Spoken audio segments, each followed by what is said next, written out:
He is the anchor of Special Report. Brett, I mean, wow. Yeah, wow. That was the first word you said when the press conference was over. I think that's what a lot of people said. Listen, love him or hate him, this is why people looked at Donald Trump as a candidate and said, this is different. This is somehow refreshing. This is breaking the mold. This is not political correctness. You know, I covered the Pentagon, and Defense Secretary Don Rumsfeld used to hold these afternoon press conferences, and he'd spar with the press. And it was must-see TV back then. This was a different level. This was mesmerizing in one sense. There will be people who say it's unhinged and who say, you know, and whose heads are going to explode about some things that he said. But there is a lot of substance in what he said. And this is Trump being Trump. This is, someone said to him, go back to the campaign trail when you were best and be yourself. After probably some press secretaries and other spokespeople having a tough couple of weeks, he came out and took the bull by the horns and did it his way. So President Trump talking like this is different for anybody to see in Washington, for anybody to see in this country.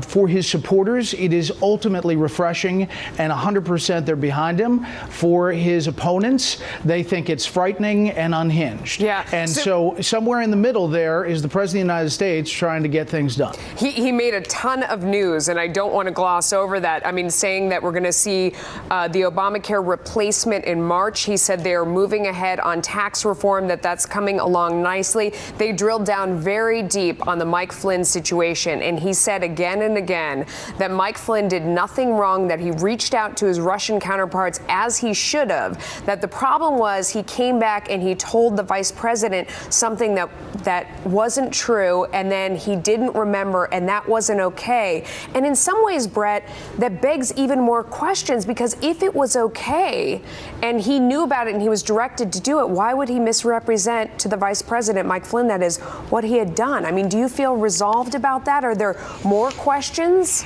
Well, there are clearly more questions, but what this news conference did was, deal with a whole bunch of issues in a way that Donald Trump deals with it uniquely. That's true. Obviously, going after the press as the way he did. No other president has ever done that to that extent, and people can argue that that is a bad thing to delegitimize the press, but the press has been under fire for getting things, and bias in one way or another of different stories. I will tell you this, on the substance of the answers, you saw 3 or 4 reporters go after the same question, which is, can you definitively say that anyone in your campaign talked with anyone in Russia during the campaign? And his final answer at the last time, Julie Pace from the Associated Press asked it, said, not that I know of. Not that I know of. So I think it's going to be something that doesn't go away, but this press conference will clearly have a lot of people chewing on a lot of different elements of it. I mean, he answered, he went on and on and on. He took questions from people he couldn't even identify, which is something that, is not normal. He's, you can have a question. He covered almost every topic, including keeping everyone safe. Listen to this, Brett. We've taken decisive action to keep radical Islamic terrorists out of our country.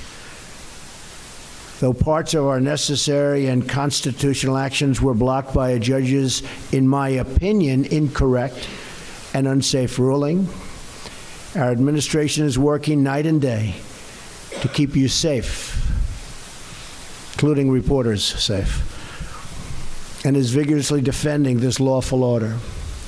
I will not back down from defending our country. Extreme vetting will be put in place, and it already is in place in many places.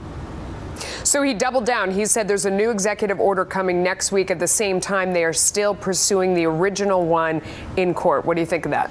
Well, it's big news. That's huge news. And you add that to, remember, this whole news conference started with the introduction of his new labor secretary nominee, Alexander Acosta, who is well respected on both sides of the aisle and is seen as somebody who likely is not going to have trouble in following up in the failed nomination of Putzer. I think that you have that, the executive order. You have the fact that they're going to roll out tax reform, and they're going to roll out infrastructure, and they're going going to be talking about these big items, and he said that all of this other stuff is just noise. Now, there are people at home trying to sift through all of this, and they look at him going head-to-head with the press, and supporters say it was a tour de force.